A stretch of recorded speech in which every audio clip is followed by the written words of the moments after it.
On this one, we're working on these window regulators. This is what winds the windows up and down. And of course, both my driver's side and passenger side are broken. So we're gonna go through how to repair these. Typically, they fail at this pivot pin. And I've got some replacement pivot pins. We're gonna try to make this work again. These aren't perfect, so let's make them perfect. I've already cleaned them up for the most part. Basically, I just put some foam degreaser on them, wire brush, use my power wire wheel on the bench grinder, and basically foaming degreaser and just blow some of that old grease out of there. This one says 663, so June of 63. My car is a 64, and this one says something. It's kind of weird, but this one is not date coded, so this one might be a replacement. The gear teeth are in good shape. And this is the winder splines. This is also in good shape. I think this side's the driver's side, and it probably gets a little bit more wear, but you can't tell from looking at the teeth that this one's really worn out. There's, potentially a little bit of wear there on the top. The thing that usually breaks is this return mechanism. This thing is spring loaded such that it helps wind the window up just due to the weight of the window. So this is a helper spring, a torsion spring, and usually what happens is over the years, it just breaks this pivot off. I can show you on a 911 part. This is what the backside of that pin looks like, and it's just kind of swedged into the steel part. But it's a pot metal, kind of a zinc casting, and this one is present, but it's missing one of the lobes. So this half of the moon is missing, and that's what holds the spring on there. Once that breaks off, it loses all pressure and the spring pretty much falls out. So this is a typical failure, and I ordered some new ones. The replacements are all steel, which is great. So I got these replacement pins from Sierra Madre collection, and there's really 4 different ones to choose from. There's 2 different lengths, and then you can also select if you want this slot to be perpendicular or parallel. This one happens to be the parallel one, but I also ordered a perpendicular one. So this one is perpendicular to the slot. So that goes this way, that one goes this way. And the reason being is that these springs are all slightly different. So when you stack them up, they all have different locations of where they start. So I'm going to pick the spring that works the best for each of these. And because I don't have 2 springs that are identical, I just got 2 different pivots that I can basically test and preload the amount of spring tension that I want. This is where the window connects to the regulator. And so these are spring loaded, and everything here, the rollers and stuff, are working fine. I thought maybe that would be an issue, but these will get oiled up and greased and stuff, but these are all working great on both sides. And the pivots are also nice and tight on this side of the arm. This is an adjustment. This actually gets tightened down, but everything is looking good. The only thing that I found that's a little bit loose is this part right here. There's a slight bit of movement in that rivet. And that's true for both sides. So we can hammer that rivet down a little bit more and maybe tighten that up, because we really don't want that flopping around like that.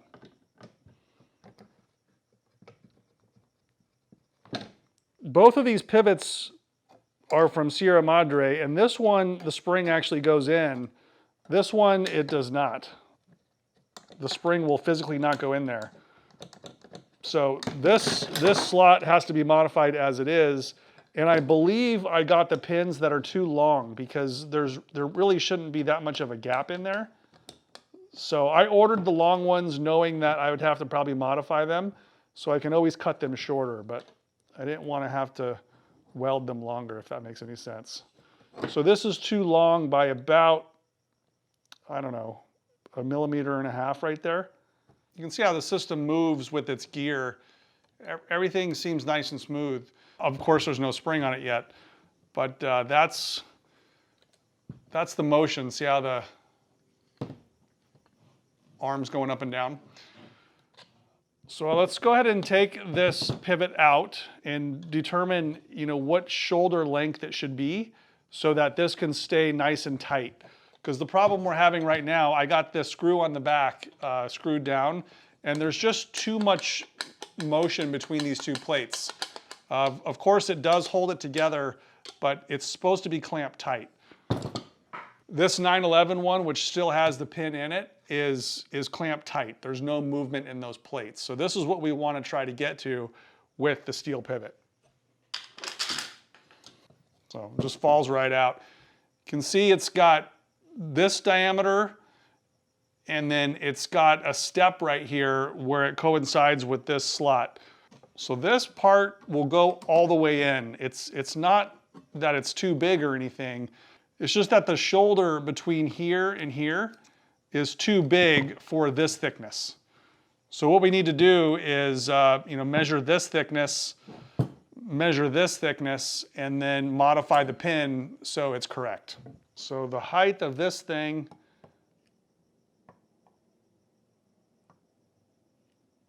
is 143.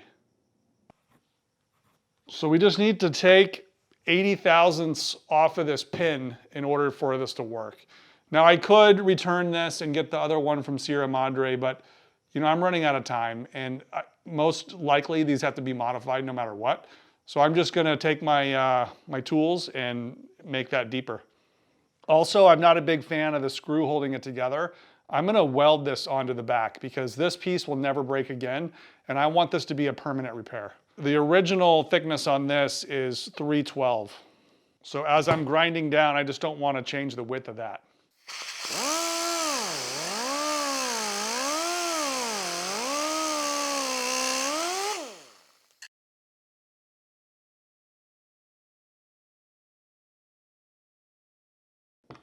So now it's a lot tighter, but there is still some movement. This cut here was rounded from Sierra Madre anyways. It really should be square.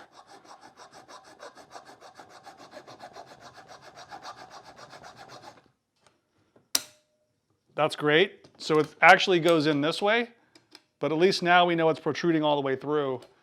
So let's put it together correctly. Doesn't really matter what gears are engaged.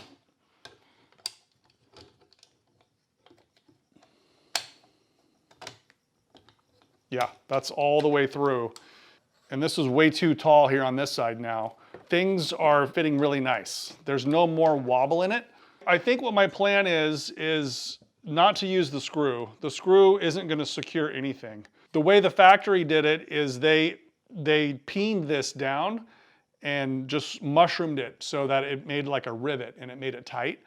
But because this is never coming apart again, I'm happy to just TIG weld along the side and be done with it. It'll be a tack weld, so if I did need to grind it off because it's too tight or something, I could do that too.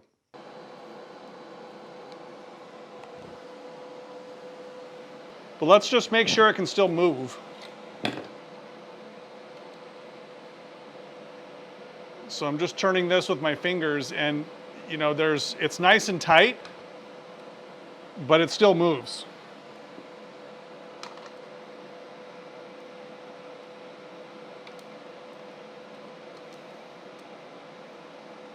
I can't clamp it the same way, so I'm gonna have to use some vice grips.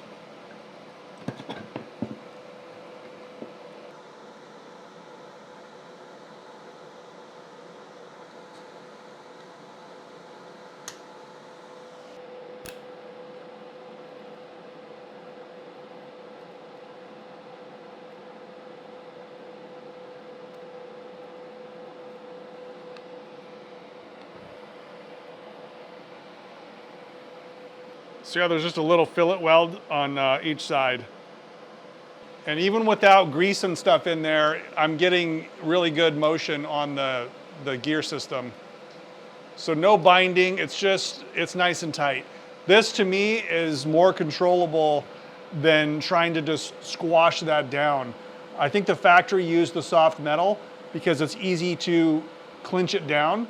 But this metal, you'd have to hit it pretty hard in order to mushroom that out so it makes it tight. This will never work itself loose, so I strongly believe this is the best repair method.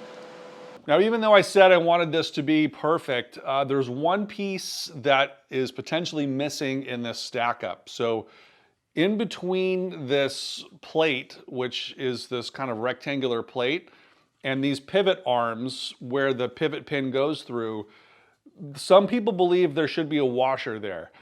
I don't have the washer. I didn't put the washer in. I'm just going to grease this area. It is metal to metal contact, but so are all these other joints. This is metal to metal. This is a bolted joint. This one here is metal to metal.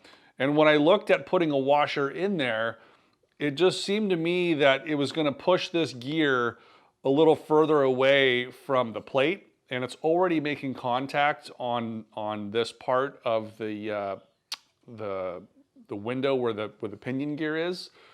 I didn't put the washer in there. The washer may reduce some friction, but because I was so careful in establishing the height of the pin and making sure that there was just like a 5 or 10 thousandths clearance there before I welded it, I think it's going to be just fine. I don't feel any binding or friction on that. No washer, I think, is okay. But that's the one thing I thought I should mention. I suppose I could have taken this 911 regulator apart, which still has the factory soft pin in it. I think I can see a washer in there.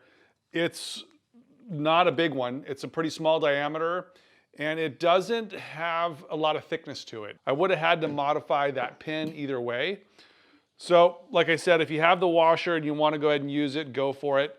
I noticed this one also makes contact right here, because when you put the washer in it, it moves this gear a little further into this housing. So there's a big scrape line on there. I think it's good either way. I don't know that the washer is going to reduce the friction that much. If I was just to smash it, you're putting a lot more squeeze on it, and I think that's what the washer's there for if it's a peened surface. If it's a welded surface, I don't know that the washer is as important, but if you have it, go ahead and put it in. It's totally up to you. Now this one happens to be the pivot that the spring doesn't fit in. So I'm going to open this up with my grinder.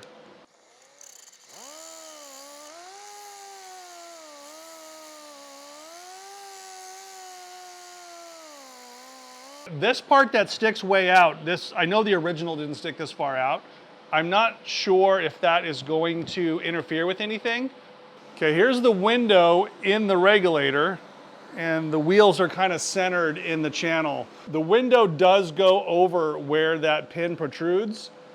So depending on the angle, it could actually interfere. So I'm going to trim that piece down just to be on the safe side. I don't think it would ever make contact, but at this point, let's just cut it off.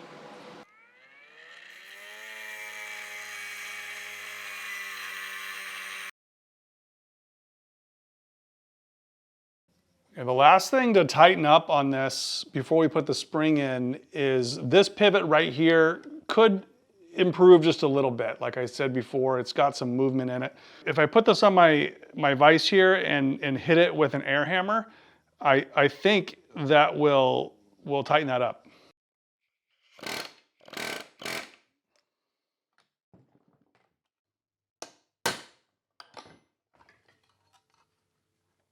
Okay, so that took all the play out of that. Now it's rock solid. No problem, the whole range of motion on this.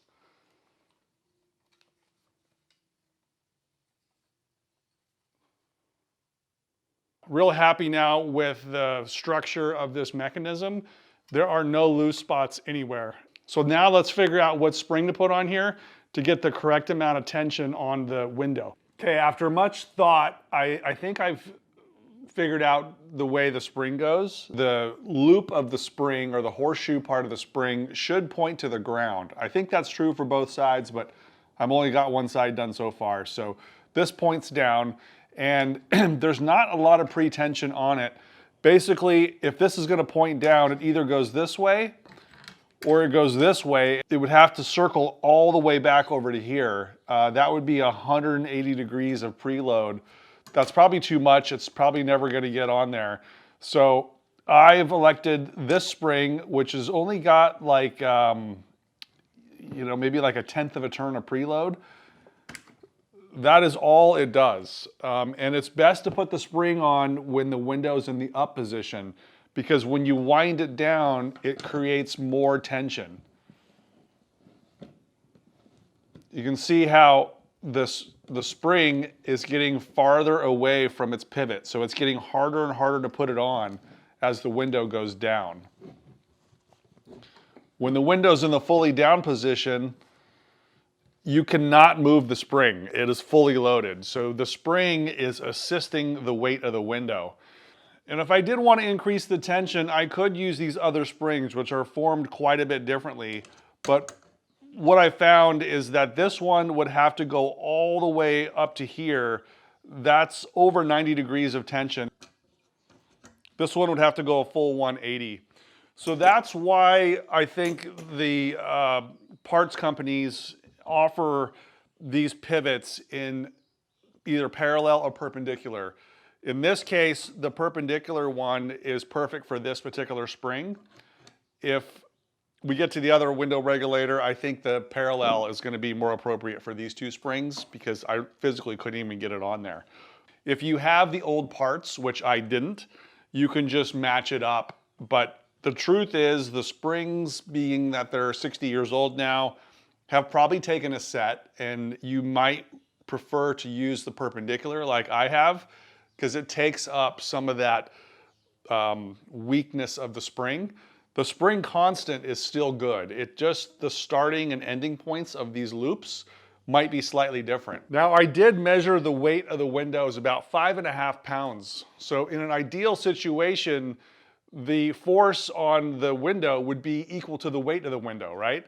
So you can kind of get an estimate of what that force is. If you put it at the top of its travel with the window in the up position, there's a little bit of play in the gears here. So when I hold this part firm, I can sense when the spring is pushing or pulling against the gear.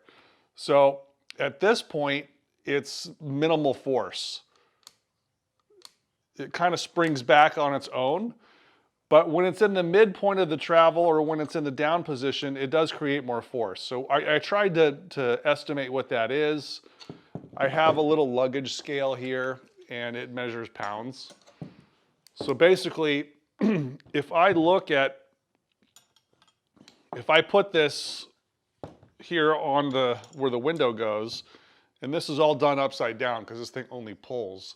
So if I put this down on the table, and I hold this part that attaches to the door frame, I can get a little bit of a read on when the slack is taking out of the gear train. You can see the gear is just moving ever so slightly, and that's the spring in action right there. See how it bounces back? So that force right there when it bounces, that force is 5.5 pounds, which is exactly the weight of the window. Now the force will be a little bit less when it's in the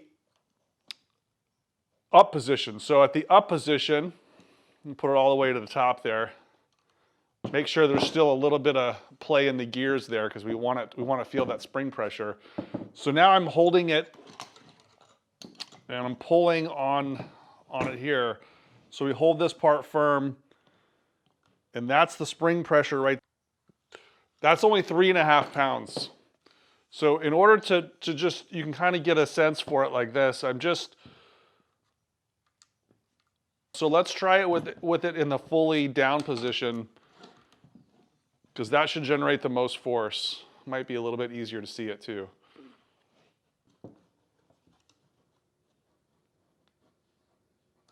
£8 pounds. 8 pounds just to cause the spring to move. So roughly speaking, the spring is doing the best job it can. It's never going to be perfect. It's not going to be able to do an even 5.5 pounds on top and bottom. So I think typically when you start to roll your window up, it's going to feel a little bit less effort. And then when you get to the top, it gets a little bit harder. I think that's normal. Of course, we'll find out once it gets in the car. But in my opinion, this regulator is fully done. It just needs to get painted. So I'm gonna put a light coat of paint on it. I don't think the factory ever painted these. I think they maybe got a little bit of overspray on them.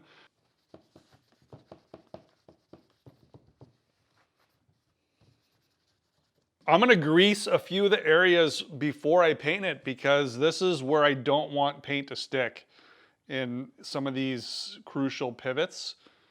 So we'll just put a light coat of grease on this. These have had time to dry outside. So now we can kind of, clear the paint in the areas where it really shouldn't be. We don't need paint right here. So this is not fully cured. We can just kind of delete the paint in the spots where it does move. Now we'll load some more grease in this thing and put it in the car. We can pack a bunch of grease into this cavity and just make sure all these teeth have grease on them.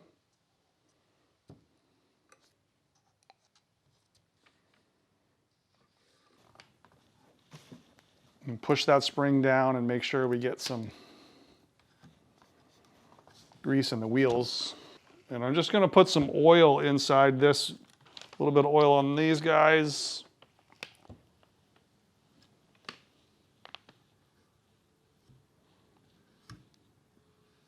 Installing the regulators in the door isn't that tricky. It basically just bolts in through this big hole. The only tricky part is it has some low profile M6 bolts. And I'm using the thin wavy washers on those just to make sure there's plenty of clearance for the door card. We don't want any bulges in the door card. Okay, these are the low profile screws. That is nice and flush with the indentations here in the door itself, the door frame. And I think it just gives you a little bit more clearance, especially when the door card is here with the winder. So I did use the thin washers there. Regular screws can be used up here. I installed this earlier. I'll show you guys that here now. To open the door, you pull down that moves that pin right there. And then of course to lock it, you just push it up and it stays. These handles are oriented, I think, correct. I think this is supposed to point forward. When the window's all the way up, we can position this so that it's also, pointing forward so that the two things are parallel. It's kind of easy to reach. It does get close to the window frame right here, but that's okay because this piece is pretty flexible and the window will dictate its position. So it has the channels in the window frame and the window can only go up and down in those areas. This gets attached to the window and I think it's gonna pull it in. If not, we may have to, do some massaging, maybe even shim this bracket away from the frame a little bit. It's an old door, it's been through a lot, so we'll definitely make sure that the window and the regulator are lined up without any binding. But so far, so good. We've got the newly plated latch that's installed. I did get the correct screws. There's one of them right there, but those are the other ones. They're basically just the same thing, just slotted.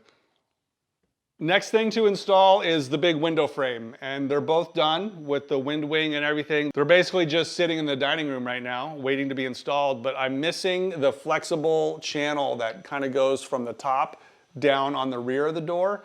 It just hasn't come in yet, but as soon as that comes in, I got the glass ready. It should just, drop in. There's tons of fiddling and adjustments to do here on the door bottom. Lots of little brackets and hardware, but I got all that stuff prepped. So as soon as that comes in, I'll get that door frame in. I did do another video on the soundproofing and waterproofing of this door. I put seam sealer basically in every seam, and there's some modern sound deadening on the skin. Made a big difference to the sound quality. So I'll do a separate video on that one. I will see you guys next week. Thanks for watching.